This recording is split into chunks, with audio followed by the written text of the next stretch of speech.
In this video, I'll be talking about JavaScript arrays. Okay, I'll make this video very brief. Okay, so we'll start by creating an HTML structure. Let me add more screen to my HTML. Okay, just I split my screen into two. You can do that by clicking this icon if you're following me. Okay, now inside this place, I want to create two elements. I will use hash1. Inside this hash1, I will create I will give it an ID because I will need it. ID. Let me give it let's say hash1. Then the next thing I will do now, I will kind of add some property to it, style property. Let me write something here so it can help me to adjust this. So let me add some style property. Let me add style absolute attribute, and then give it some property and value. So let me say background. Let me set the background color to black. Let me set it to black. Say black. Then the next thing I will now do, let me refresh this my page. Okay, I need to first of all connect to my Rive server. Let me go live. Okay, then I will now say 124. Okay, 127.5.5. Okay, it is now connected. Then I will now the next thing I will now do is to add say font size. Let me add font size. Let me say font size. Let me give it say 5 em, so it will be very bold. Yeah, then the next thing I will do here is to just give it a color, give the text color. So this thing, just for the sake of easy illustration, I'll give color. Let me give it a aqua color so it will be very visible. Then the next thing I will now do is to supposed to put a semicolon here. Then I will align the text in the center colon. Then I will say text align, then say center so it can continue. So this thing just for illustration where my output will be, as in when I'm writing in my JavaScript, you will see the output here in the browser. I just give it give the header one some styling property and values. Then the next thing I will now create is to create script file, a script element. Then inside there I will now connect my external JavaScript file. So using my external JavaScript file. Okay, I haven't done this now. I will reduce the screen now.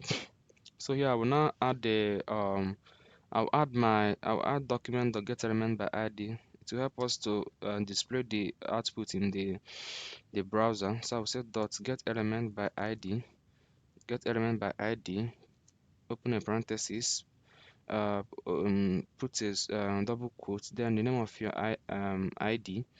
So I will now set it dot inner HTML. Inner HTML, I will now say equal to the variable that we create, but we will remove this equal sign here, and then we want to push this thing down so I can create my array variable up here. So talking about an array, let's create a variable first. Let's say a var a. Let me set it equals to create a variable. A variable is just like how will I put it now? Kind of uh a variable name, or let me just say a variable name that's let me create this. Let me show you this thing for. See these brackets.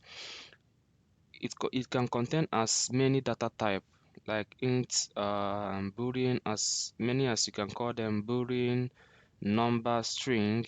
Okay, when you assign this to a variable, you can actually access this array through that variable. Okay, let's do that. Let me create a variable name a and set it equal to array box. Inside this array box, I will now say something like let me say 2, and you will separate the array values with comma. Then the next time I will say I will add a string. Let me say hello. Then I will put comma.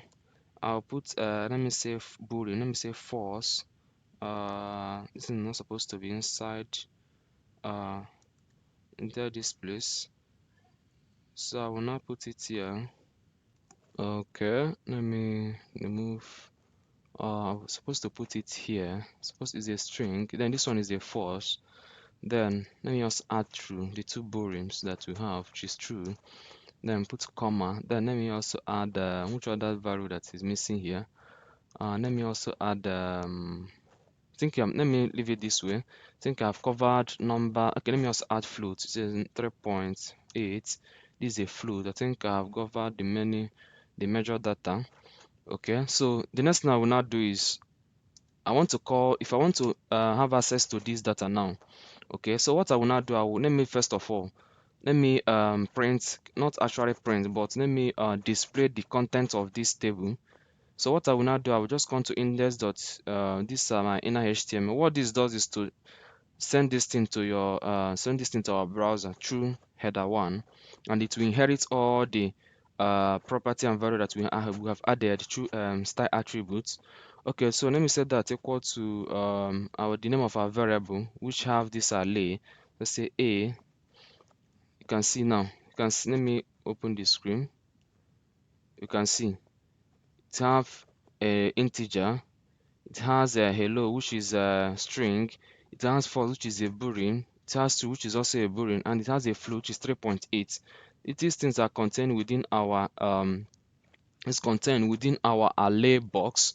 All these that are contained inside our array box. Okay.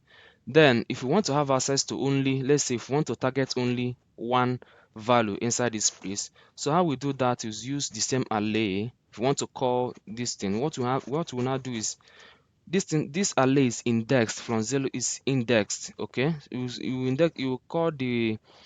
you get the value by starting from 0. Okay, the index counts from 0 upward. So you say, let's find out how many index that is here. Let me just, to do that, you can just say index a dot length. It will give you the number of, you can see, say 5. 5 is the length, which is normal fine, but index will give you 4. Okay, so let me say, let me put a square bracket to target an array value. Let me say I want to target these two. These two will be represented with 0. Let me say 0, and you see 2 will appear here. You can see that in the screen. Then if I target something like, if I say 1, hello will appear. Then if I target 3, false. No, I'll jump to 2 will print false. Then 3 will print true. Then 4 will print 3.8. Yeah, you can see that. So this is how to create an array in JavaScript, and also to display the content of array. You just call the variable holding the array, or if you want to target any index inside, or let me not use that index. If you want to target any value inside the array, you will target it by writing the name of your variable, then put this square bracket, and then inside the square bracket you now put the index of the array you are targeting. And also know that the array counts from the index counts from 0 upward. Okay, it's not from 1 but from 0. Okay, so that is it for JavaScript array. I hope you enjoyed the video. Thank you for watching. See you in the next one.